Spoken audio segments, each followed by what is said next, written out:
Oh gosh. Hey, what's going on, man? I'm Dharma Guy here, and it is now Dharma Time on the WPSN99.com, the Problem Solving Network, streaming solutions. Um, it's a it's a fun day here, man. It's always a fun day here at the studio, man. I gotta say, I'm one of those weird people. I really like what I do. Welcome. It is Tuesday. What is March 6th? I think it is. And in case you can't tell, I got some Florida snow happening. For those of you who don't follow me on social media, why not? But if you are following me, you'll see that I posted the picture of the yellow car. It was supposed to be a black car, but it's covered in yellow pollen because that is Florida snow. So I among many other people, are all suffering from the ill effects of pollen, and I'm nasally and congested. So welcome to Florida, guys. Come on down. That's the paradise that you're missing. Anyways, let's go ahead and take care of some business. We're able to come live without commercials and talk to you all fine people because of some fantastic sponsors. The first of which I'm going to say is Retreat Premier Addiction Treatment Centers. Very good people. That is my favorite guy, which, maybe I need to have him on this show. I talk about him so much. Maybe I should have him on here somehow. Why haven't you had him on this show? I don't know. Maybe because I'm not cool enough, I guess. I need to fix that. No, you just haven't invited him. Tom Garofola. So, Tom Garofola, if you're listening, I'm going to be calling you soon, man. We need to figure out a way to get you on here. I think you'd be a good guest on this show as well. Then we got, of course, none other than Journey Pure.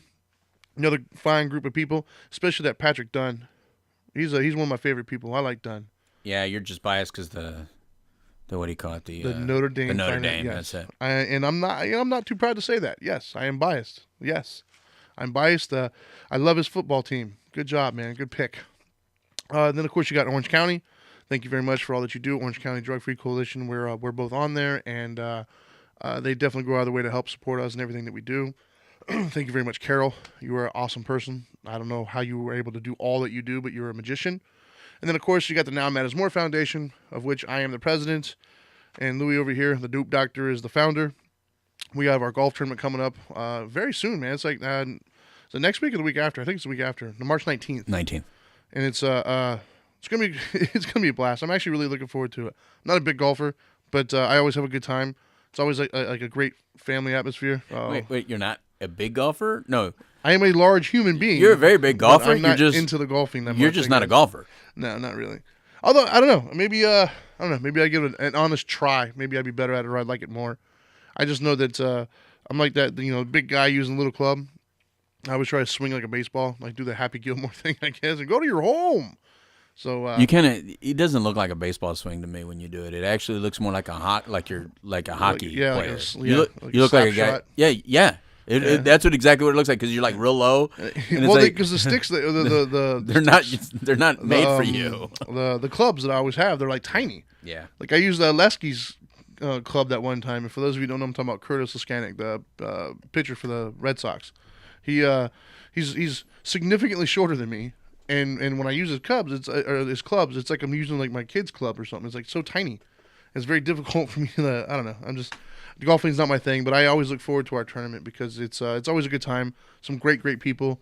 We're fortunate enough to be surrounded by some awesome people who believe in what we do and support it. And it's always a good time. So if you're around and you haven't bought a ticket yet, I think we still have, 3 spaces or 4 spaces left? Last I heard was 3, I think. Yeah, that's it. So we got 3 spots left. Individual spots. If you wanted to do a foursome, you're going to have to beg. But if you have a foursome, contact us. Yeah, we might know somebody. But reach out. I'd really rather not. Yeah, go to nowgolftournament.org and you can kind of see all the information on there. Or if you just want to support the foundation, you can go to nowmattersmore.org and you can contribute that way. Every bit of your money goes to help others. So there's that. All right, so today, once again, there's a lot of stuff going on in the news and whatnot.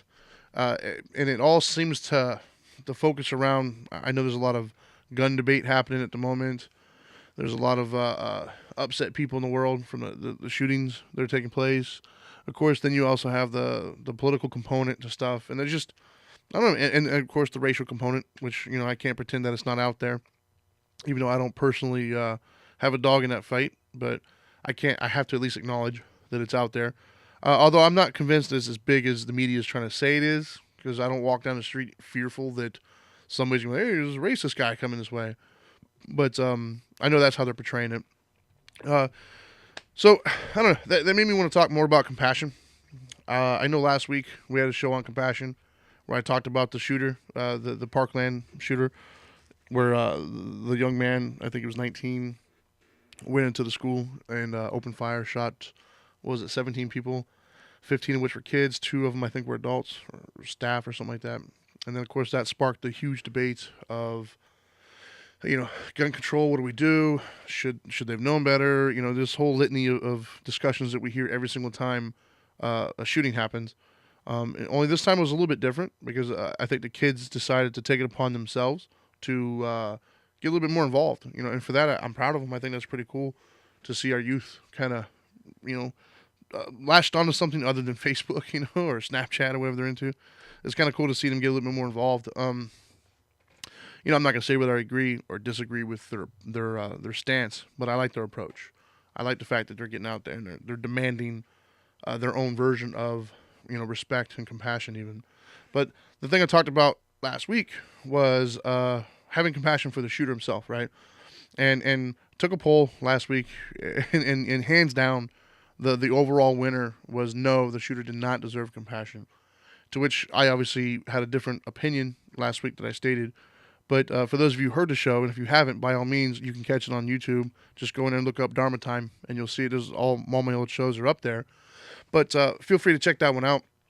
And if you do, you'll see that number one, I had a lot to say, and we kind of ran out of time. But secondly, you'll also notice that I had a discussion, or I mentioned a discussion that I had with Louie over here, the dope doctor, prior to the show, that we didn't really get a chance to get into, and so that's why we decided to do a part 2 of the discussion of the compassion discussion, because there's a lot of stuff happening still. Matter of fact, I don't know all the details. I meant to look it up, but I didn't get a chance to. While we were on air live last week, there was a situation taking place with Jonathan Martin. And for those of you who don't pay attention to football, shame on you. It's a great sport. You should watch it. But no, Jonathan Martin was a gentleman who played, I believe it was offensive line, I think it was. He played for the Miami Dolphins. And he got into like a bullying type situation with Richie Incognito. There were some words said back and forth, some of which had racial undertones to it. And, it got big, got into the media, it got out. Jonathan Martin kind of was pretty hurt by it, I guess. And I think at one point he attempted to quit football. Richie Incognito got, suspended and labeled as the bad guy. Since then, back when Harbaugh was still coaching the 49ers, he was able to get Jonathan Martin back, like out of retirement, back into football, to what he felt to be maybe a better place for him. Richie Incognito was I traded to some other team. I don't even know who. Having said that, that was the initial story. But then when we were on air on Friday, apparently Jonathan Martin posted some sort of cryptic message on his Facebook, mentioning about how you can either get revenge or cower down, with a picture of a shotgun and some ammunition. He tagged some specific individuals in that post apparently, and the cops were able to kind of track him down within a few blocks of the school that he tagged, and he actually had firearm on him. And for all intents and purposes, it looks as if they averted a crisis, yet another potential catastrophe for some people. And last I heard, he was in like the psych ward and kind of under I don't know what the word I'm looking for right now.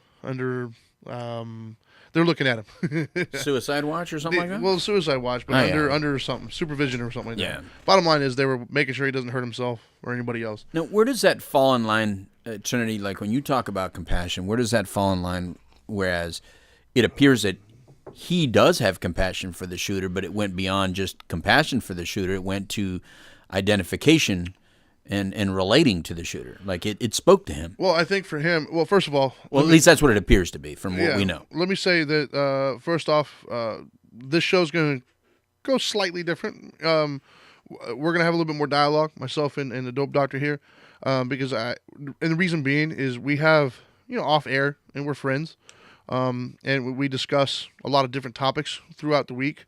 And I thought to myself that maybe you guys would like to hear some of those discussions that we have. So we're gonna try to duplicate that today and see how it goes.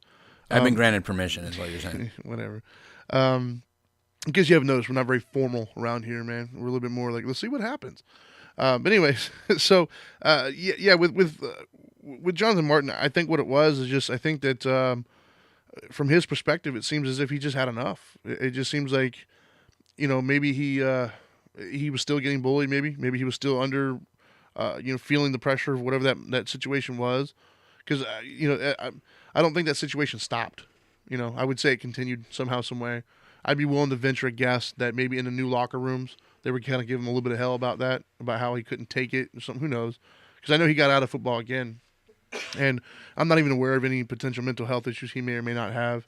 But I see that story a lot, man, where people feel backed into a corner. I think that people feel so bullied, so chastised, if you will, that they feel the only recourse is often to strike back. And to be honest with you, isn't that what we all teach our kids half the time? I mean, I know when I was a kid, I was taught somebody hits you, you hit them back. And so from his perspective, he felt like he was being hit. Whether it was perceived or whether it was realistic, it's not for us to say. In his mind, he was getting hit, and so I think he felt the need to hit back. Because I didn't see the actual post, but what it was told to me, and correct me if I'm wrong, by all means. I did. Post. I saw it. Okay. Mm-hmm. It was something along the lines of when you're getting essentially beat down, you can have two choices. You can either cower down or you can get retribution, essentially. Correct. And he seemed as if he was taking the retribution action. Correct. And I hear that a lot, and I think that's what happens a lot of the times. With the Parkland shooter, I think there was some mental health issues there, obviously, but with some of the other shooters, when the information starts to kind of string out over the coming, over the passing weeks, more often than not, you start to hear that they were the outcasts. You start to hear that they didn't have a lot of friends, or that regardless of other people's perspective, they didn't feel accepted.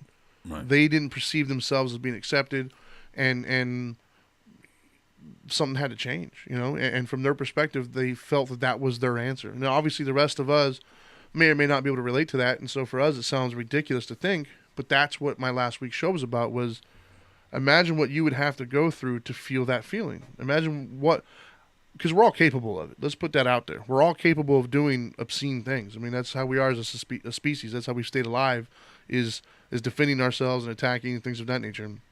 So we're all capable of it, but for some of us, it takes more to get us to that point. And so if your immediate thought when you hear about these shootings is, oh my gosh, it's horrible, I can't believe they would do that, this person's a bad person, lock them up or whatever, okay, I can't argue with that thought process. But my very next question would be, okay, put yourself in their shoes. There has to be something in your mind that you could think of that would have to happen for you to react that way. But I think what's really necessary, Trinity, is you kind of explaining, like, why do we have to do that? Like why can't some people just be angry and like point fingers and stay frustrated at people like that? What makes it important to develop that level of compassion even for the worst of us? You mean for the individual who's for the average angry? person that watches this, that listens to you, that probably needs this? Like, what makes it important to develop that level of compassion? Like, I joke around and says, I don't want to eat tofu and do yoga all the time. Right. I'm not ready for that. Sure. Right? Sure. So for that person that hears you say, hey, you have to have compassion for the shooter, you have to have compassion for the worst of the people out there, why? Well, I think you and I, in the text messages we were having back and forth, I think you hit it on the head when you were talking about, developing anger and hatred and, and how stress impacts your life. I think, we hear all the time. I mean, we all say it in different ways, but you're famous for saying on the other show, on the Couch Live even, nothing that has pressure doesn't have some sort of a release valve. Mm-hmm. And that's what happens. If you don't find a release valve, if you don't find a way of getting rid of some of that pressure, then you're going to explode. And on the other side of that, if you don't learn to empathize with other people, think about all these people who are pissed off about like shooters, right? Right. Because I've met quite a few people who are just really angry, right? Mm-hmm. How do you think that person goes through the rest of their day? Do you think that person gets really, really angry about this, and then within a few seconds, their dog comes up and wants to play, catch? Yeah. Do you think they're like, oh, hey, puppy? No, they're like, get away from me. I don't want to deal with you right now, because they're agitated. They're in that state. And that's the problem, is you carry that with you all day long. And whether you realize it or not, it affects your perception. It affects how you treat the people around you. It affects how you approach the day and approach problems. Right. And all that does then typically is it snowballs. And then you find yourself in this deep pit of like, how did I get myself here? Like, that's not who I am. I'm not this person. Why am I so angry? Why am I pissing everybody off in my life?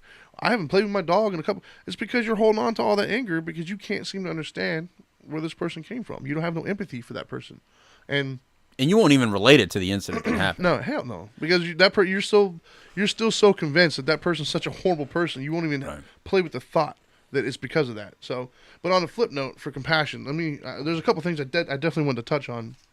The first of which, I forgot last week. What? The mug. I have to. The mug. Respect the beard. Yes, respect the beard. I have to put that out there. My wife got me for Valentine's Day what I thought to be was not a great gift. I was not. I'm going to be honest. I was not excited or fired up because it's a coffee mug. I don't drink coffee. I don't drink hot drinks.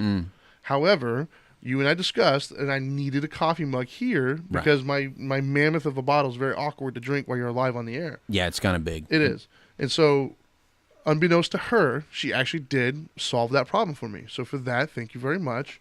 And I probably should have had more of an open mind when she got it for me. So, but it is pretty cool. It is respect the beard. So I guess I got to keep my beard. Great job, Angel. That's right. So, anyways, so I digress.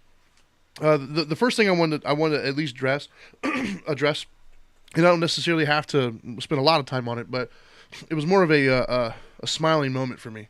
And that was over the weekend. My son through marriage. So Trevor, if you're listening, hey, what's up, bro? Isn't he in school?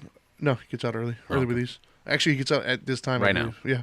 But anyways, so he had he's really into culinary, and he's in their culinary classes or whatever at school, and they had this huge culinary competition over the weekend, in which him and a couple students from his class, they all on a team participated representing their school, and when we got there, he was like the manager, I guess. You know, he was kind of he was in charge of directing everything, but he wasn't allowed to work.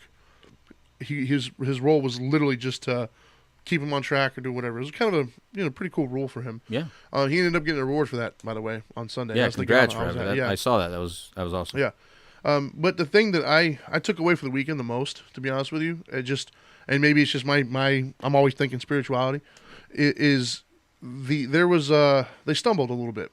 You know, there was 3 of them. They should have had 4, so they were already working one man down, and they stumbled. You know, they count off for time, and they're supposed to do it in a certain amount of time, and they went kind of a pretty significant amount of time over that. Did he do a Chef Ramsay on him? Did he curse at him and yell at him? No, he didn't. Oh. But they all kind of were upset visibly, you could tell. And one of the girls kind of had a moment where she started crying a little bit, and they were really upset. And I looked around at all the other parents, and some of the parents, it was interesting. The parents from the other schools, they were almost delighted. You could see it in their face. Like, part of them, they felt conflicted, like they felt bad for the kids, but they felt great for their kids. Like, it was like a weird dynamic there. But then for the parents on our side, their hearts were breaking. They felt so bad, and they're immediately trying to justify it and come up with excuses and all this other stuff. But then what I was most impressed with was when they came out, the judges, instead of just ignoring the fact that this girl was hurt, and instead of going Gordon Ramsay on them, they took the time to say, look, it happens. It's all right. Like, they addressed it. They used it as a teaching moment. And they couldn't have done that without compassion. Very cool. And I think the reason why they had compassion is because they've all been there. Or they listen to your show. Or they listen to my show. I hope it's the second one. But I think so. But I think they've all been there. I think they can relate to the fact that, look, this is the job I've done. I've been, I'm now further along. I'm judging these competitions. But at one point, I was that kid failing in that moment and feeling devastated. And so they took the time out to at least give them constructive criticism. And I thought that was really cool. And I think that's, to me, that's what the compassion is, because I think everybody walked away from that situation feeling better. I think the judges felt good in the fact that they feel that they were able to positively impact somebody, hopefully, and give them a teaching moment. I think the parents felt good because the judges kind of did something nice for them. I think the kids felt a little bit better because they were told, hey, it's not a complete failure. You still participated, and you did a pretty good job.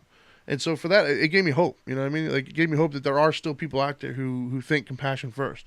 Right. Because, like I said, not only did they not do the whole Gordon Ramsay thing, but they also didn't ignore it.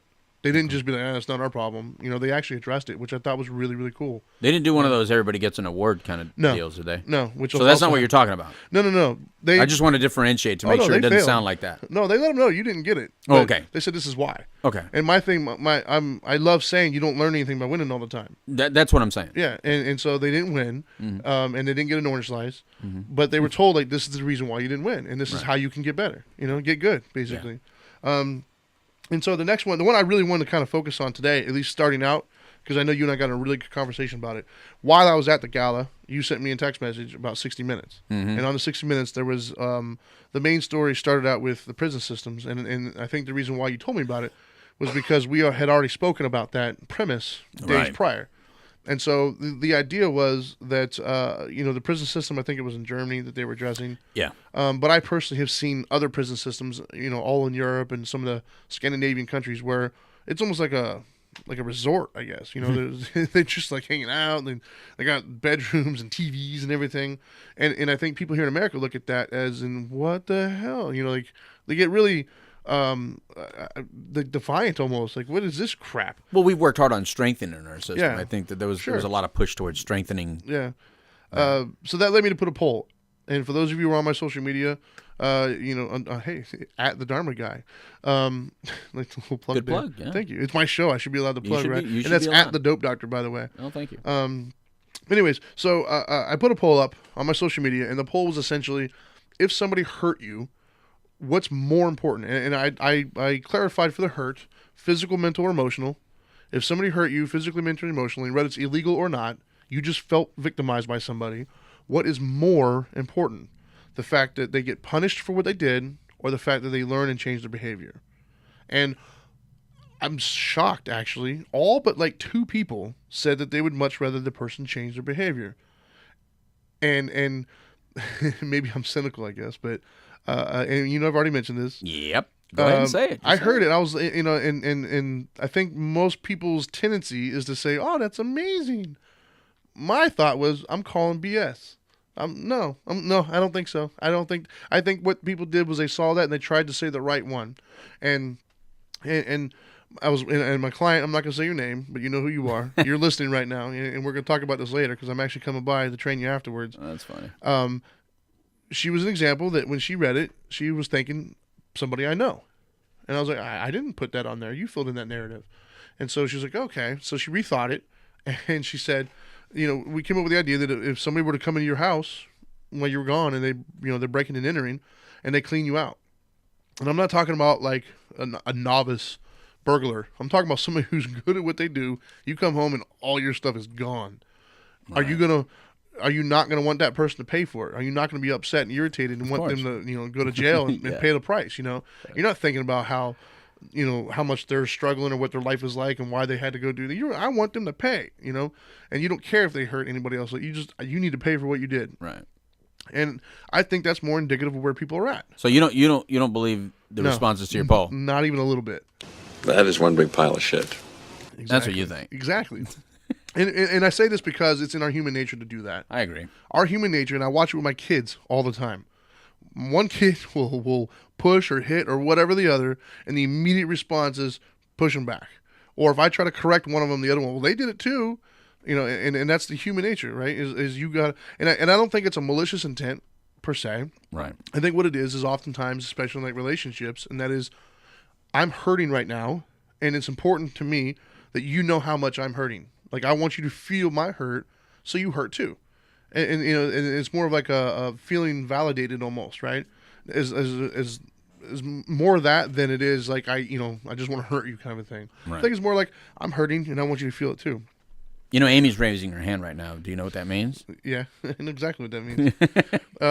But anyways, oh, look at that. I'm getting all fired up. And Loopy says she told you that she stops by every now and then, and she'll stop by every now and then. All right. I don't even know what that means. Do you know what that means? I do not. I probably Loopy, you need to clarify a little bit right? on that Facebook Live. So.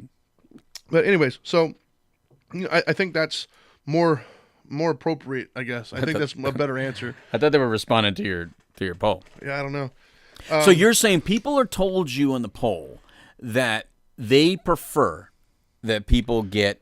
Well, I asked what's more important. Okay. And they said it was more important that they change their behavior. So is it possible that people philosophically believe that until they become the victim? Yes. Okay, because that's what it sounds And that's like. why you're I saying. said that's why Yeah. I said BS. Yeah. I think it sounds great when you read it on a poll. Right. But the second you come home and find out your stuff has been ransacked and somebody stole it, you're not Right. thinking forgiveness right then. You're thinking this person needs to pay for the crime. How dare you come into my house? How dare you violate me this way? Right. I think that's what they're thinking. And at least initially. Yeah, of course. I think maybe the goal is maybe to get to there, get Yeah. to the point of forgiveness and Yeah. compassion. Yeah. But your initial reaction is not going to be that. Well, That's not normal. And this is kind of where this is where my mind went when I thought of this. By the way, was let me make sure I got it written down too, but because I know where I'm about to go, but I want to make sure I'm not jumping the gun here. Okay. Yeah. So the reason why it's important to give compassion, not only so we've gone over for yourself, and I think I'm gonna address that a little bit later if we have time, but why is it important to give compassion to the other people, other person, other individual, right? And so oftentimes, you know, when and you can attest to this, and this is why I'm glad we're talking about it together. You know, how many times, be it through the pay program that we've done, through the different counseling avenues or whatever it may be, and just friends that we know, how many times have you talked to somebody that had a different life before you met them and say to you, the reason why I'm not doing this now is because somebody stepped up and gave me a different view. Pretty much everybody I know Yeah, large number. is like that. And I'll use my own story to start out. Right. So me growing up, bad kid, and a lot of stuff I shouldn't have been involved in. And I remember my last, you know, I talked about on my first show, my 3 moments. So my first moment that I remember in my life was 15 years old. The cops come in the house, pull me out, put me in the back of a police car, telling me I'm going to go to jail for 15 to life. Because there's 2 felonies that I did. I'm not going to go into all the details, but 2 felonies, 15 to life. And I remember at 15 years old, and I'm going to cuss here for a second, so if you got tender ears, sorry. That scared the shit out of me. Yeah. 15 years old, told you're not going to get out of jail until you're at least 30. And the problem was the entity that was going after me, that I victimized, has like a 90-something% success rate. So kids, for those of you who don't know, that means they always win. There is none of this, you know, it's like when they come after you, that means they've got you. There is none of this, oh, we might be, no. You're done. They've got you. And so here I am thinking to myself, 15 to life, 2 felony counts. Now I'm going to be a convicted felon. I have this on my record for the rest of my life. Right. And even when I get out of prison or jail, whatever it may be, good luck doing anything because now you're a convicted felon, right? And so it scared the shit out of me. And the only thing that changed was the individual that was involved, not the entities. The entities were all for it. They were ready to go. But the guy, and I'm going to put his name out there, is Dean Boggs. I've been looking for this guy for a long time. I've never been able to find him. Apparently he doesn't use social media and stuff, but Dean Boggs is his name. I'll never forget that name ever for the rest of my life. What'd he do? He didn't press charges. I victimized him for sure, in ways that is very violating and devastating for a lot of people. Right. I victimized him, his family, his household, and he had the opportunity to look at this young punk kid who victimized him and who's up to no good, hanging out with the wrong crowd, involved in everything that he shouldn't be involved in, and say, you know what? You're going to pay, you little punk. You know, you're a punk little kid, and you need to learn, and you're going to go do some jail time. And he could have very easily done that, and very, very easily could have felt vindicated. He could have felt like, yeah, I got him. Yeah. Little punk, you know, took care, you know, victimized me. Well, now what? People would say that you needed to Exactly. learn a lesson. Exactly. And I did. But I didn't learn the lesson because I was in prison. I learned the lesson because for the first time in my life, somebody other than my mom, because Mom, I know you're probably listening, you're always there, but it's different. For the first time, somebody looked at me, not as a punk kid, but as somebody who just needed a hand up. Somebody who just viewed me as a person, somebody who viewed me other than my actions. They viewed me, right? And so he didn't press charges. His only requirement, if I remember correctly, was I had to mow his lawn and come by and help him out around the house and stuff for the summer. So he didn't just let you off. No, because he didn't I let me think that's important too. Well, he didn't press charges. Okay. But part of the thing was I needed to come by and I mowed his lawn and I helped him around the house and I actually became pretty good friends. That's like restitution. Sort of, yeah. So I became good friends with him, his wife, and his kids and stuff. And it just, you know, but for me, that was a turning point in my life. That was literally, other than like vehicle stuff, you know, other than like speeding and whatever, that was the last time I ever did anything illegal like that. That was it. That was the end of my criminal career. Wow. Because for me, That's pretty young. 15 to life scared the shit out of me, dude. Like, it was serious. It wasn't like a misdemeanor that you got popped with and, you know, you go to juvie. No, dude. I was going to be done for my entire adult life. And so for me, that was it. I did other stuff, like in my motorcycle, whatever, but those Right. were all tickets and stuff. Right. As far as This was malicious. yeah, the stuff that I was involved in, that was it. That was the very last. After that, I changed the people I was hanging out with. I changed people, places, and things. Right. I stopped all of that because just something about that person who I didn't know from anybody, who had every right in the world to throw the book at me, gave me compassion. Now, do you think that's a norm, or that just proved to you that it's possible? What do you mean? Well, in other words, do you think the norm is that most people would have taken the road that you did after getting that kind of compassion? Once again, I'll answer that with this statement. Okay. I've done a lot of stuff with the pay program, jazz program, the Great Oaks Village, schools, other quote unquote bad kids. And every single one of them that have eventually turned around and stopped doing it, they all have that story in common. Some version of that story. So am I going to say that that's the norm or that happens all the time? I don't know. I don't know the statistics as far as the whole world is concerned, but the ones that I've met, that's what's done it. I think you do bring up a valid point. I think that there's no doubt that everybody with a troubled past can point to somebody who kind of saw them differently or believed in them differently. However, there's also a great number of people that got that level of compassion, Sure, and yet continue down the path. And I don't think that we know the numbers. yeah, I don't know both. That's why I can't say. But Yeah. I will say though that I think there's something to it. Yeah, there's something there, right? And I think that we've thrown the book at a lot of people, and it doesn't stop them, right? As a society, we don't really have compassion for the most part, and yet school shootings, we've had more now than we've ever had. There's still crime out there. There's still people hurting people. There's still tons of cyber crimes and things of that nature. So it's not stopping. So this idea of tit for tat, eye for an eye, tooth for tooth, you hurt me, I'm gonna hurt you. Right. We've had that John Wayne mentality for a while. Right. It's clearly not working. Well, forever. The Wild West was John Wayne mentality. Yeah. So it's clearly not working. So when do we start to say, hey, when do we open ourselves up to the idea, anyways, for that discussion to happen of what happens if we not only try to approach it from that direction, but then add to it, right? Because, for instance, like you said, restitution. He didn't just not press charges and send me on my way. Well, that's why I think that was important to say. Yeah, he didn't press charges, but first of all, I had a great mother who did love and care for me and made sure I was loved. Right. And tried to do her best to teach me respect and discipline and all these other things. But in that situation, I had to go now and participate in this man's life that I didn't, because I never pictured him as anything other than a means to an end. Right. I pictured him as somebody who has something that I wanted and had that I can go and get what I want. But when he took pity on me almost, when he took compassion and didn't really do that, it messed me up. I was like, wait a minute, what? How could you have that kind of compassion for me after what I did? Right. And then I got to meet his family, and I started to realize that these are actual people. These aren't just, meat walking around that I'm just doing what I want to do. These are human beings with stories and feelings. And so I think there's something to that. I think there's, the idea of like big brothers and stuff like that, your mentorship and whatnot. I think there's something to that. And my biggest thing is I think that to me is the problem, is the lack of compassion and lack of coping skills. That's, a lot of these school shootings, for instance. And once again, I can't sit here and tell you all of them because I don't know all the details from all of them. But I will guarantee you this, though, that the rate would have been much smaller had these types of things been more in place. Right. If more people would see these hurting kids, and instead of viewing them as a perpetrator, instead of viewing them as this punk kid or whatever there's no hope for, Right. if more people would have said, hey, are you all right? Are you hurting? Like, let's talk about this. Let's figure this out. Right. If more people in their lives would have take that approach, I think we would see less school shootings. And so that's why I'm not huge on the gun debate, because I'm afraid that if you just take the guns away, they'll find something else.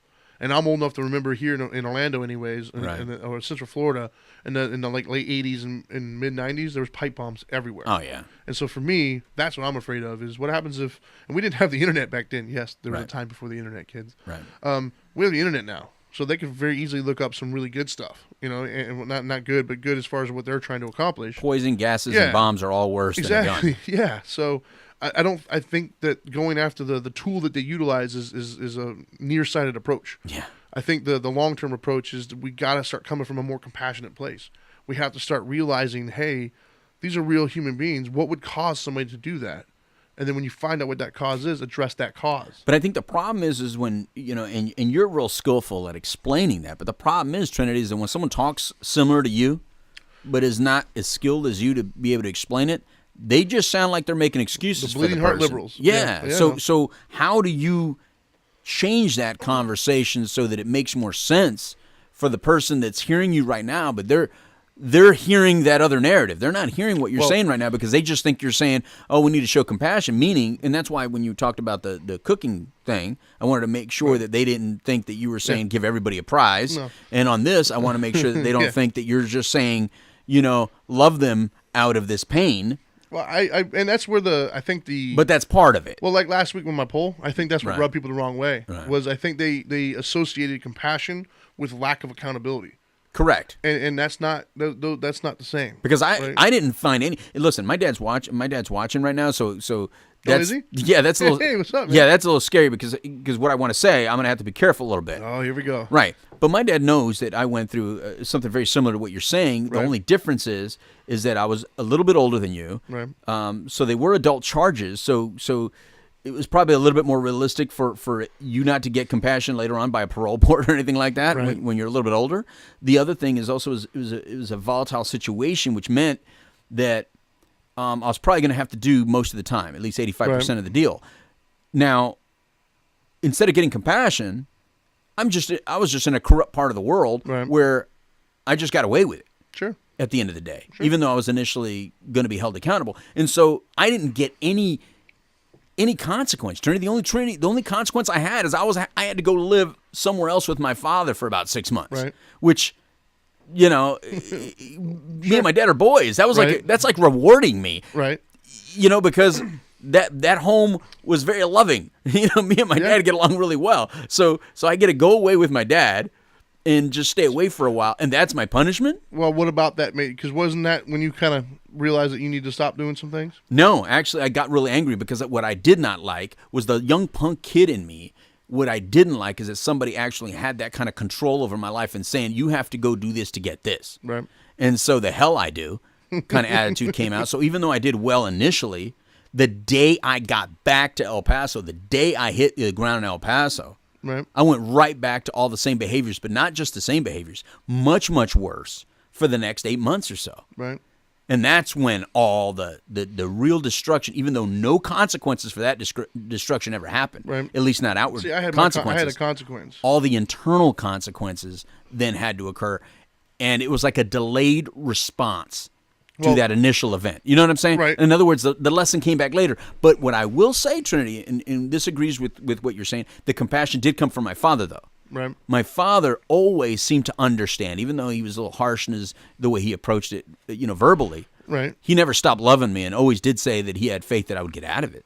Well, see, I had a somewhat similar, right, in the sense that when I was involved in all the gang activity and all the stupid stuff, my mom was doing everything she could think of, and at one point she actually sent me to a kind of like it's like a boys' home. It's like a pseudo military school type. How long thing. did you have to go? It felt like 10 years, man, but I don't remember how long it was. It was a relatively short stay. I did what I had to do to get out of there, kind of a thing. Right. But the problem is, when I got out, I was even worse. Yeah. Because to me, I was pissed. You're angry. I was angry, like, how dare you send me away, right? Mm-hmm. And my mom didn't know any better. She's doing the best she could with what she had. But that, to me, is indicative of the iron fist approach just doesn't work. And you already had abandonment issues, though, so just tapping into your stuff. Of course. And so the do as I say or else approach doesn't work with a lot of people. Right. All it does is draw a line in the sand, and it strikes up that what? I'll do my own line then. It wasn't until another stranger saw me more than and gave me some of that love and attention that I was like, wow, Right. that feels good. That feels better. Right. And I think that's I think that's what we need, right? And so the other part that I was going to, because we are getting close to the end of time. We still have a good 15 minutes, but I want to make sure I get it in. And that is, I think a lot of people have a hard time putting themselves in that shoe, right? Let's say, let's say you didn't have the past that I had, or even the past that you had. You didn't have that moment in handcuffs where you're like, hey, this isn't going to work for me forever. Let's say you had a relatively good life, or, whatever. Right. We all have different backgrounds, right? And so the thing that I came up with to help individuals kind of to start that flow of thinking, right? And you're not going to watch one show. I mean, I wish I was that talented, but you're not going to watch one show and change like that. It's not going to happen. Right. But you can start the process. And the way I think that you start that process is look at yourself. Look at yourself and look at where you're at today. And then look at what you've been through in your life. And is there any part of your life where maybe you were struggling to deal with what life was doing or what life was given to you? Maybe you didn't have the wisdom that you have today, and maybe you made some decisions that probably weren't the best, that maybe you victimized yourself or somebody else, or maybe you I don't know, you scolded somebody, they didn't deserve it, or whatever it may be. You know, can you relate to that at all? Can you relate to the point where you were in a position where maybe you were not in the right frame of mind because of the circumstances you were surrounded in, and you didn't have the skills necessary to handle that skillfully? That's what I'm talking about. So, like, for instance, I know a lot of people of my ilk, for instance, trying to forgive themselves, right? And I'll do a whole show on forgiveness one of these days, but one of the hardest things for people to forgive is forgive themselves for some of the stuff that they've done to others. And oftentimes they try to say, I can't forgive myself because I should have known better. How could I? And so for those individuals specifically, oftentimes it's easier for them to forgive the little kid that grew up to hurt people, the little kid that went through so much, that didn't know what to do with all that anger and all that pain and all that trauma, that then grew up and unskillfully affected the people around them and hurt them. It's easier for them to forgive that little kid than it is for themselves. And so taking that same kind of thought process for when it comes to compassion, think of yourself. Think of, first of all, you got to show yourself compassion. We talked about that last week. And so while you're showing yourself compassion, using that same kind of theory, put that on everybody else around you. Everybody that you come across every single day has a story, dude. Everybody has a story. Everybody has speed bumps in the road. Everybody has those, And for some of you, your uh-ohs were little uh-ohs, and you were able to kind of overcome them. But for some of you, your uh-ohs are much, much bigger. 15 to life kind of uh-ohs. And I can tell you right now, I don't know for a fact. It's, obviously I don't have a crystal ball. But I would be willing to venture everything that I owned, that I wouldn't be who I am or where I am today, had that person not shown me the compassion that he did. Had he thrown a book at me, as angry as I was, and as much stuff as at that age that I was dealing with, that I had no clue what was going on, I would have rebelled. I would have gotten really pissed, and I would have just started victimizing even more people. I know that mentality that I had. I was very, very angry at the world. I was very, very, wannabe machismo. Had to prove, my power, stuff like that. Your chair is making all sorts of noises. Chair. But anyways, so for me, I was all about trying to assert my dominance, assert my power everywhere at that time. And so I did really well with challenges, and I think that's the unique perspective that I bring when I start to talk to people when we're doing the counseling groups and whatnot, is I can see that person in the group. I immediately do, like, oh, I know that, I've been there before. And so being the fact that I was afraid of losing my power and I was angry and bitter, I did really well with confrontation. I was great with that. That eye for an eye, tooth for tooth stuff, that punishment, it didn't work on me at all. I was that dude that you would have sent to jail, and I'm like, all right, I'm just going to come back bigger and better. But what I didn't know how to do was love. Like, love and compassion. That threw me for a loop. I didn't know it at the time. Looking back now in my life, that's what it was that I just didn't know what to do with somebody who's just genuinely I'm going to help you out right now. For no other reason, just you deserve it. That was what blew me away, I think. And I think there's a lot of those people out there in this world that could just use a little bit of compassion, a little bit of understanding. And I'm not saying post whatever they did. Obviously, the kid who shot the place up, he deserves to be held accountable and go to jail or whatever it has to be done. But had we been set up as a society or as a people to go out of our way to just give more love than what we get, just give love, just give it out wherever you go, and understand that no matter who you are as a human being, no matter what you've done, you still deserve love, dude. That's not something you take away. That's not something you have to earn. You just deserve love. And if you give that out, you prevent more than what happens. Well, and a lot of it, you're not going to know what you did. Like for this kid, I mean, his brother's been pretty vocal now, right, saying that he feels really bad that he bullied his brother. Right. And he just wishes he would have been a little bit more loving to his younger brother. Well, you know what? And that's funny you should say that, right? Because we hear that a lot, don't we? We hear all the time about how don't bully somebody because you don't know how you're going to impact that person. Don't be mean to this person because you don't know how they're living. But what we don't hear is the opposite of that. Go out of your way to be nice to that person because you don't know how that's going to impact them. You know, I don't think Dean Boggs, Dean, Dean Boggs, Boggs. If anybody finds him, hook me up. There's at least 3 people searching for him Right? right now. Hey, I'm cool with that. I've looked everywhere. I couldn't find. I think the Marissa's guy. going to find him. And by Right? the way, she says sometimes compassion is given a consequence, by Yeah, the way. you gotta hit the. That's my son laughing at us there. Anyways, so I don't think Dean back in that day, he had no clue what that was gonna do. He was doing it because I think in his mind, he felt that that was the right thing to do. And to be honest with you, he probably related on some level. He probably realized that when he was younger, he had his own version of angst and his own demons he was dealing with. He could probably empathize and realize, like, you know what, man, I know what I would have done at that age. And so, I mean, I don't, still to this day, I haven't spoken to him as an adult, obviously, so I don't know what his reasoning was. But I have to assume he didn't do it because he knew, 30 years from then, I was going to be doing great things for people. Like, I don't think he thought that. He just did it because I'm going to give this kid some fucking love. Oops, sorry. Put that out there. Hey, we're on the internet, so. And so I think we don't hear that enough. I think we hear the negative part. Don't be mean because you can drive them to do something. But what about the positive part? Give love because you don't know how you're going to impact that person's life. Like, give love because you don't know what that person is going to turn that love into. And I think more importantly, I think that's the message that I'm hearing from you today is when you talk about people that we know right now, today's life, that are very strong people. Yeah. That's the message they're giving out. Oh, the yeah. message they're saying is that someone loved me. Yeah. They're not saying, "Oh, I'm like this because nobody bullied me."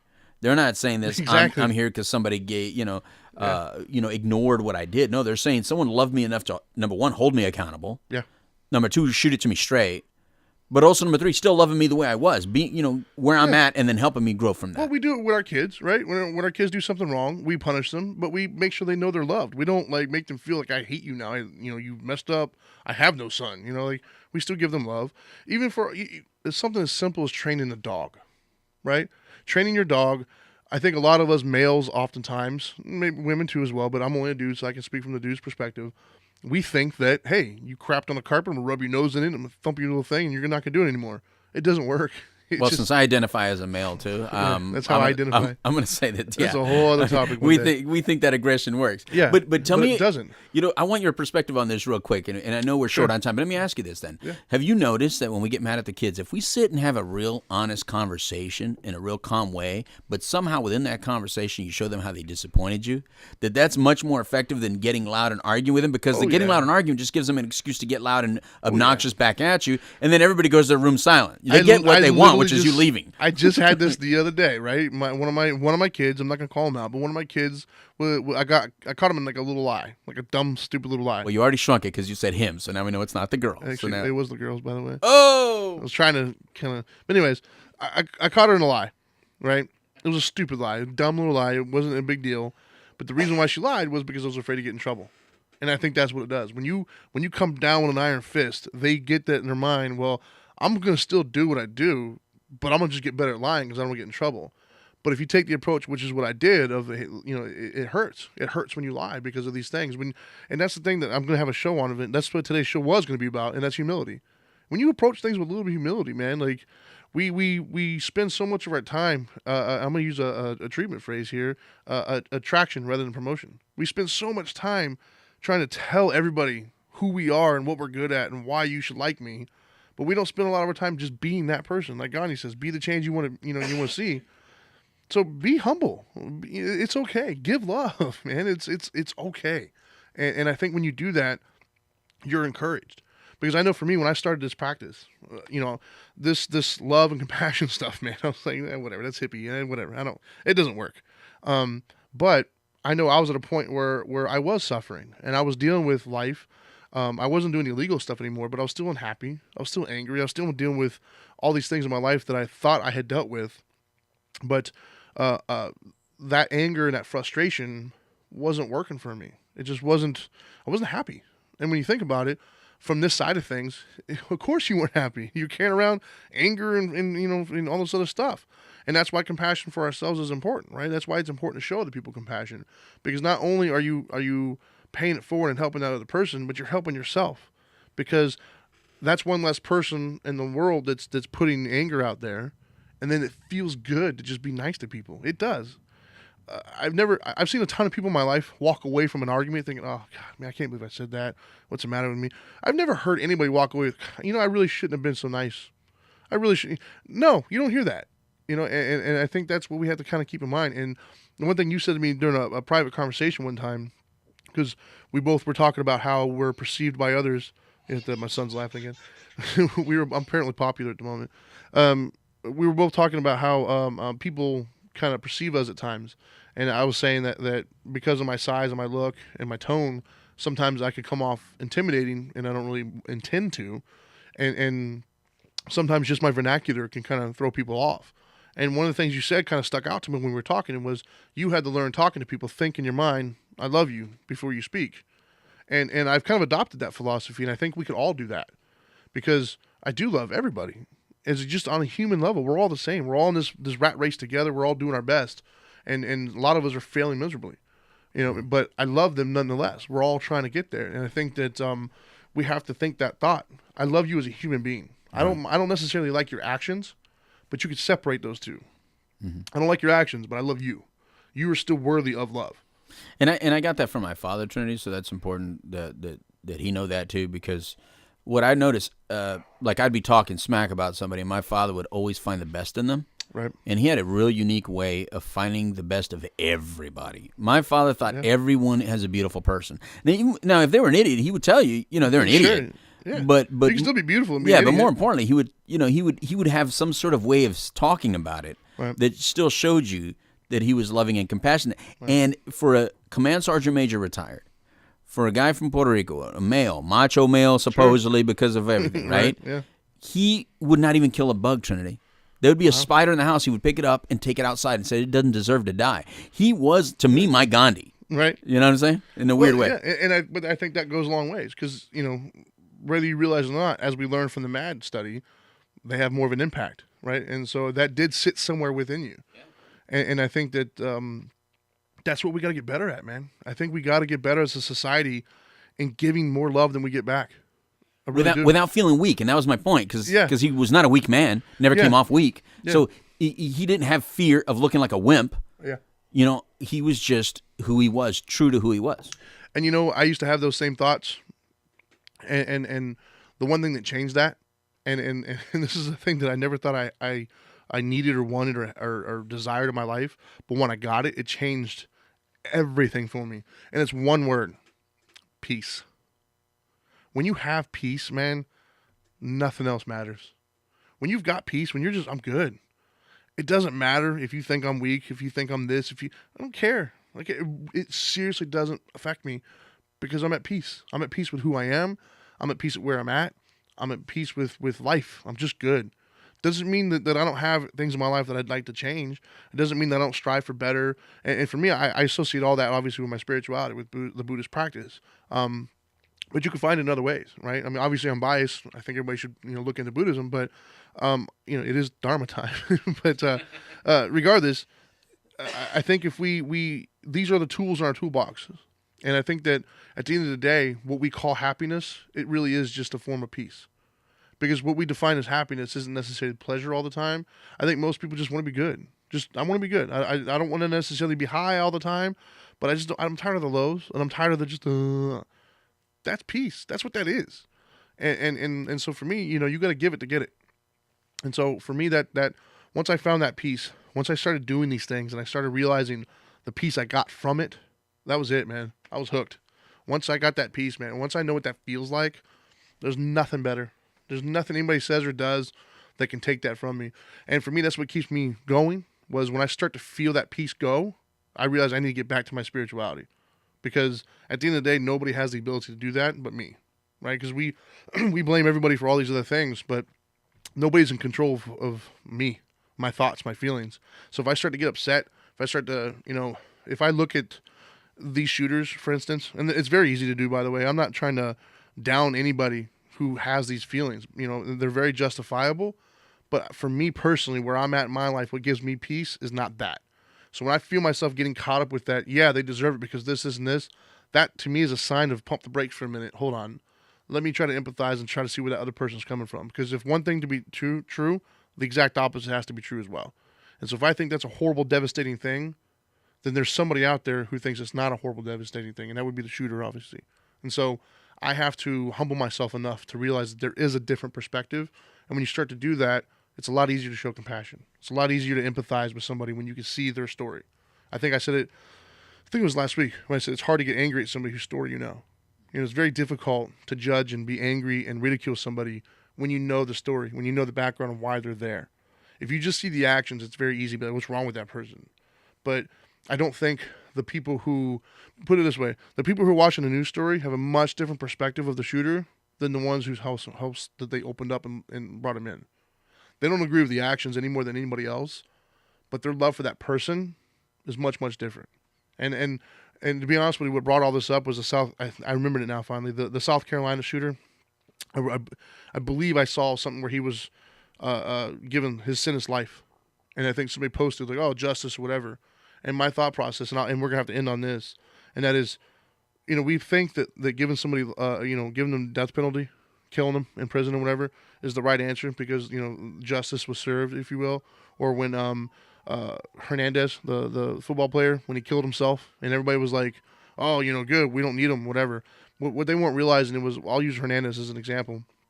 You know, Hernandez is dead now. Aaron Hernandez. I don't agree with what he did. Not that we have legitimate, 100% unequivocal proof of what he did. We think that's what he was convicted of. But now that he's dead, he left a little girl behind who doesn't have a father. So she's going to have to grow up with that, number one. Number two, there is zero possibility now that he's going to change and impact anybody else's life. Had he still been alive, there's a very real possibility, given the years that he was going to have, somewhere in there, he would have gotten a different mindset and used his past and his status as a football player to affect change in others. That's completely gone now. I don't know if it was guaranteed to happen before, but I know for a fact it will never happen now. Right. So, and I was going to say the compassion for the shooter is not just compassion for the shooter. It's actually compassion to the part of you that has done the worst of things and allows you to forgive yourself. So that'll parlay into your show on forgiveness in one day. Yeah, because I think that's why you show compassion to the shooter, not for him or her, but for the part of you that has done the worst of deeds that someone's not accepting your apologies pretty for. Much. But anyway. We got to go, man. We're running over now. So all I got to say is now that you know better, you got to be better. Until next time, see you. Do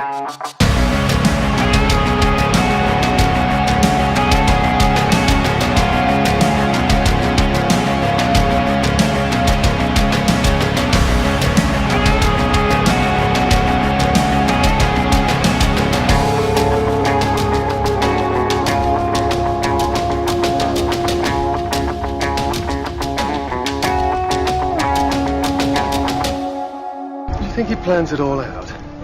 Or just makes it up as he goes along?